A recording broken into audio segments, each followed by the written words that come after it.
শ্রেণীর সুপ্রিয় শিক্ষার্থী, আজকে আমি তোমাদের ইংলিশ বই থেকে পঞ্চম এক্সপেরিয়েন্স রাইটিং কোহেসিভলি থেকে 5.3.3 অ্যাক্টিভিটি চমৎকারভাবে উত্তর সহ আলোচনা করতে যাচ্ছি।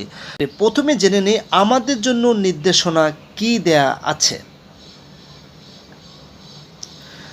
প্রথমে দেয়া আছে let's practice what we have learned, যে চলো আমরা অনুসরণ করি আমরা যা শিখেছি। 5.3.3 read the following sentences in pairs or groups। নিচের সেন্টেন্সগুলো পেয়ারে অর্থাৎ দুইজন করে অথবা গ্রুপে পড়ো।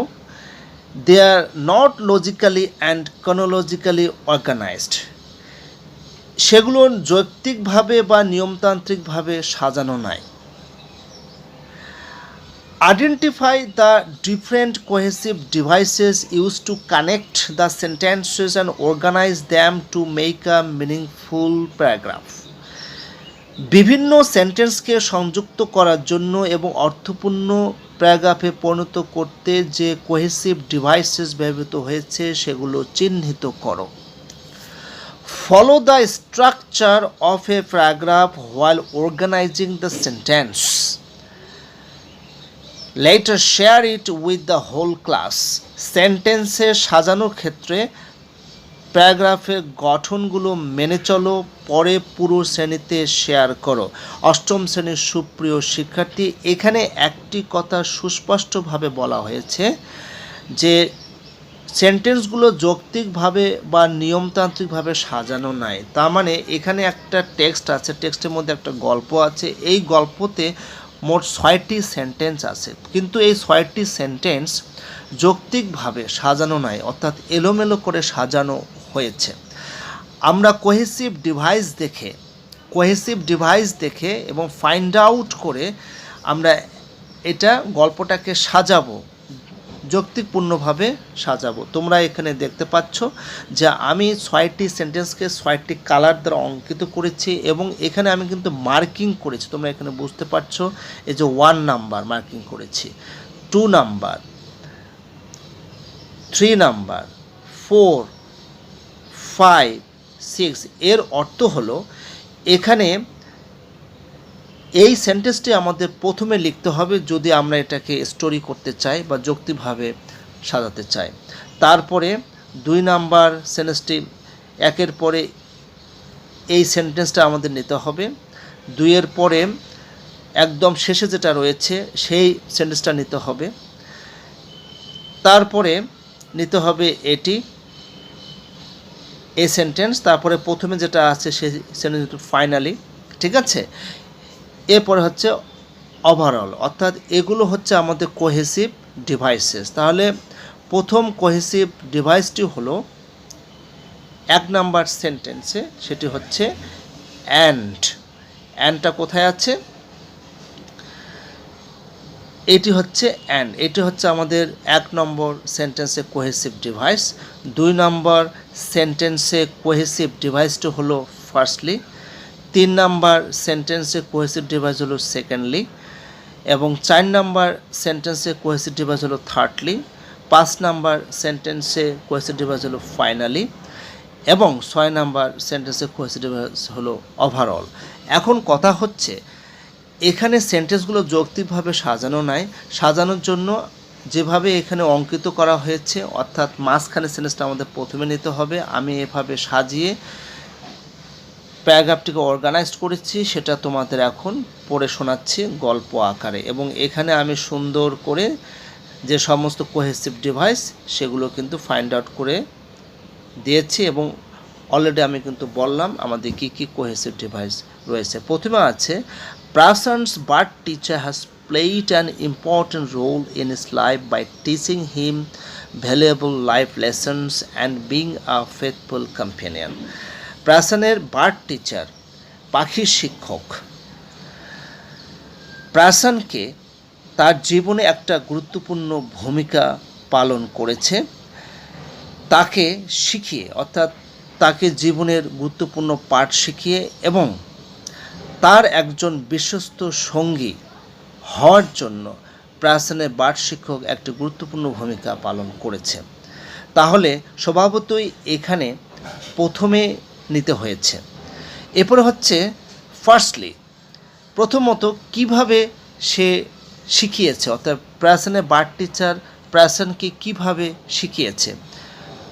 তাহলে ফার্স্টলি এটি কিন্তু চলে আসে, ফার্স্টলি কানেক্টরসটা চলে আসে, অর্থাৎ ফার্স্টলি যে কোহেসিভ ডিভাইস সেটা কিন্তু চলে আসে। ওকে, তো firstly the bird has shown him the importance of patience through the long and laborious process of building a nest.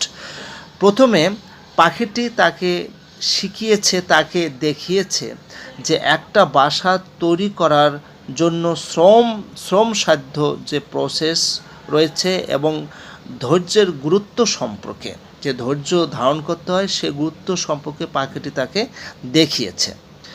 তাহলে ফার্স্টলির পরে স্বভাবতই যেটা আসবে সেটা হচ্ছে সেকেন্ডলি, অর্থাৎ দ্বিতীয়ত পাখিটি পার্সনকে কি শিখিয়েছে। Secondly, the bird has taught him the value of hard work by tirelessly searching for food and looking after its young. দ্বিতীয়ত হচ্ছে পাখিটি তাকে অর্থাৎ প্রাসনকে শিখিয়েছে কঠোর পরিশ্রমের মূল্য সম্পর্কে, যে অক্লান্তভাবে খাদ্য সংগ্রহের জন্য এবং তার ছেলে মেয়েদের দেখাশোনা করার জন্য অক্লান্তভাবে পরিশ্রম করতে হয়, এই পরিশ্রমের গুরুত্ব সম্পর্কে পাখিটি প্রাসনকে শিখিয়েছে। তাহলে ফার্স্টলি সেকেন্ডলির পরে কিন্তু যেটা কোহেসিভ ডিভাইস চলে আসে সেটা হচ্ছে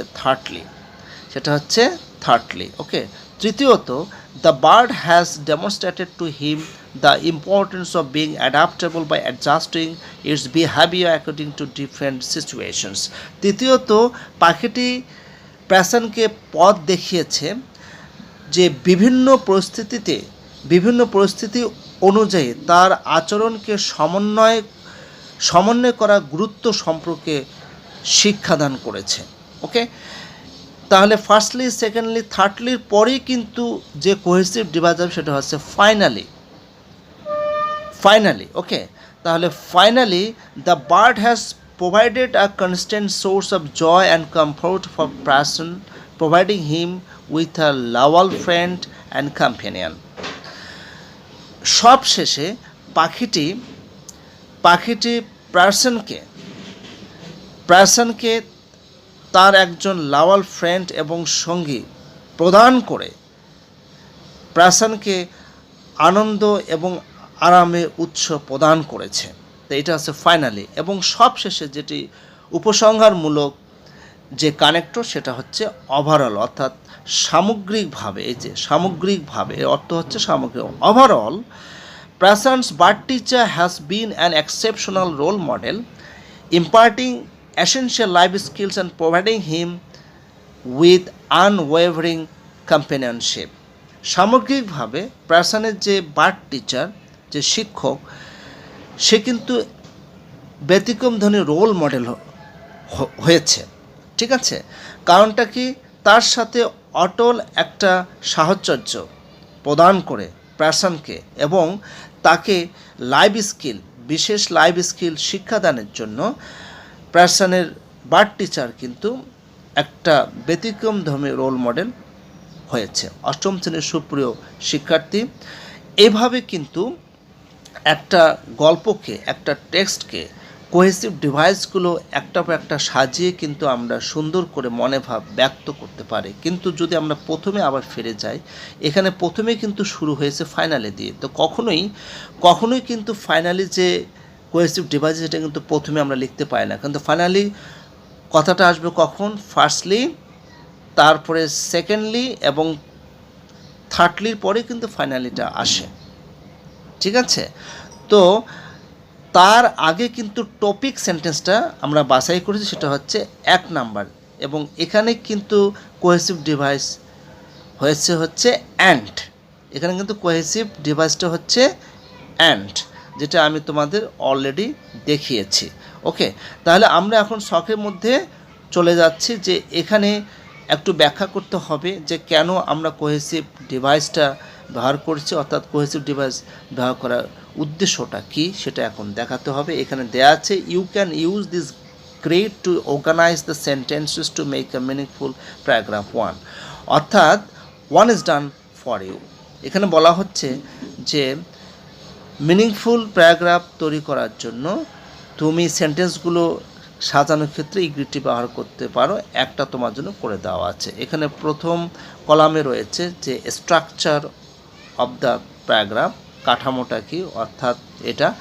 আর এখানে হোয়াট ইজ রিটেন, কী লেখা হয়েছে, বাক্যটা কি, আর cohesive device is used in this sentence, আর এই সেন্টেন্সের মধ্যে কোন কোহেসিভ ডিভাইস এখানে ব্যবহার করা হয়েছে। এরপরে আছে purpose of using the cohesive device, ঠিক আছে, অর্থাৎ কোহেসিভ ডিভাইস ব্যবহার করার উদ্দেশ্যটা কী। তা আমরা কিন্তু এই টেক্সটের ভিতরে 6টি সেন্টেন্স আছে এবং 6টি সেন্টেন্সের মধ্যে এখানে এলোমেলো করে দেওয়া ছিল। আমি প্রথম যে সেন্টেন্সটা নিয়েছি, অর্থাৎ টপিক যে সেন্টেন্সটা, সেটা কিন্তু এখানে করে দেওয়া ছিল, সেটা হচ্ছে এটা, যেটা আমরা কিন্তু অলরেডি পড়েছি। ওকে, তো এখানে কোহেসিভ ডিভাইসটা হচ্ছে অ্যান্ডটা এখানে কেন ব্যবহার করা হয়েছে, এখানে কিন্তু একটা করে দেওয়া আছে, এই যে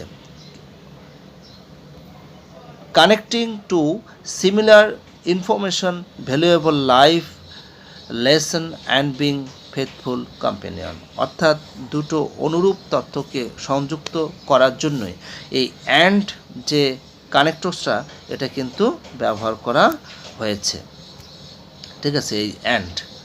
ওকে, তারপরে যেটা হচ্ছে আমাদের বডি প্যারাগ্রাফটা কেন করা হয়, এটা এই জন্য করা হয় supporting details to establish the topic sentence, অর্থাৎ টপিক সেন্টেন্সের মধ্যে যেটা আছে সেটাকে এস্টাবলিশ করার জন্য কিন্তু বডি প্যারাগ্রাফে যে কটা সেন্টেন্স আছে সেই কটা সেন্টেন্স এখানে লেখা হয়েছে। লেখার পরে আমরা এখানে ফাইন্ড আউট করেছি যে ফার্স্টলি যে কানেক্টরস বা ডিভাইসেস আমরা ব্যবহার করেছি, কোহেসিভ ডিভাইসেস কেন ব্যবহার করেছি সেই ব্যাখ্যাটা এখানে দেওয়া হয়েছে। যেমন এখানে রয়েছে যে firstly the bird has shown him the importance Prasan's through the long and laborious process of building a nest. এখানে কিন্তু কানেক্টরস অথবা কোহেসিভ ডিভাইস এখানে ব্যবহার করা হয়েছে ফার্স্টলি। কেন আমরা ব্যবহার করেছি, এই যে কেন আমরা ব্যবহার করেছি, ফলোয়িং দ্য টপিক সেন্টেন্স, অর্থাৎ টপিক সেন্টেন্সকে ফলো করে, কেন্দ্র করে, here the bird highlights the first teaching, এখানে পাখিটা প্যাশনকে এক প্রথম টিচিং দিচ্ছিল বলেই কিন্তু এখানে কানেক্টরসটা ব্যবহার করা হয়েছে ফার্স্টলি। ওকে, এই ফার্স্টলি কানেক্টরস ব্যবহার করা হয়েছে। অনুরূপভাবে সেকেন্ডলি কানেক্টরস কেন ব্যবহার করা হয়েছে, এর উদ্দেশ্যটা এখানে দেওয়া হয়েছে, কেন আমরা ব্যবহার করেছি, যে following the topic sentence here the bird highlights the second teaching to Prasan. Okay, এখন এই টপিক সেন্টেন্সকে ফলো করে এখানে পাখিটি প্যাশনকে দ্বিতীয় শিক্ষাদান করছে। ওকে, তা আমি এই পাশে পড়ছি না, কারণ আমি এটা অলরেডি পড়েছি। এখানে থার্ডলি কানেক্টরসটা বা কোহেসিভ ডিভাইসটা কেন ব্যবহার করা হয়েছে, following the topic sentence here the bird highlights the third teaching, অর্থাৎ তৃতীয়বারের মতো এখানে পাখিটি প্যাশনকে শিক্ষাদান করছে এবং ফাইনালি কী শিক্ষাদান করছে সেটা বোঝানোর জন্য এখানে ফাইনালি যে কোহেসিভ ডিভাইস আছে সেটি কিন্তু ব্যবহার করা হয়েছে, এই যে ফাইনালি কোহেসিভ ডিভাইস। ওকে, কেন এটি ব্যবহার করা হয়েছে সেটা আমরা একটু পড়ে নিচ্ছি।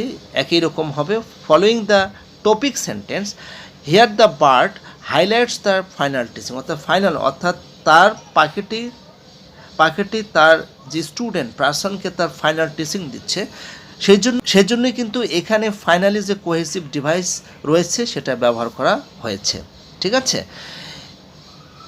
এরপরে হচ্ছে কনক্লুশন, এটা অবশ্যই এর বাংলা অর্থ হচ্ছে উপসংহার, আমরা জানি তো, এবং এটা অবশ্যই কনক্লুডিং সেন্টেন্সের জন্য ব্যবহার করা হয়েছে। এবং এখানে যে কানেক্টরসটা ব্যবহার করা সেটা হচ্ছে ওভারঅল, এবং এই ওভারঅলটা ব্যবহার করে এখানে লেখক কিন্তু উপসংহার টেনেছেন, ঠিক আছে, যে following the introduction and body paragraph, অর্থাৎ এখানে অবশ্যই একটা টপিক সেন্টেন্স আছে, এটাকে বলা হচ্ছে ইন্ট্রোডাকশন, এবং যে বডি প্যারাগ্রাফের মধ্যে আমরা কিন্তু অলরেডি সেন্টেন্সগুলো ফাইন্ড আউট করেছি এবং বিশ্লেষণ করেছি। Here the writer has concluded using the connectors, এখানে রাইটার কানেক্টর ব্যবহার করে উপসংহার টেনেছেন, but he did not add new idea here, কিন্তু এখানে তিনি কোনো প্রকার নতুন কোনো আইডিয়া সংযোজন করেন নাই। অষ্টম শ্রেণীর সুপ্রিয় শিক্ষার্থী, আজকে এই পর্যন্তই, এবং তোমরা ডেসক্রিপশন বক্স থেকে অবশ্যই এই ফাইলটি ডাউনলোড করে নেবে। সবাই ভালো থাকবে। ভিডিওটি ভালো লাগলে অবশ্যই লাইক, সাবস্ক্রাইব, নোটিফাই করবেন।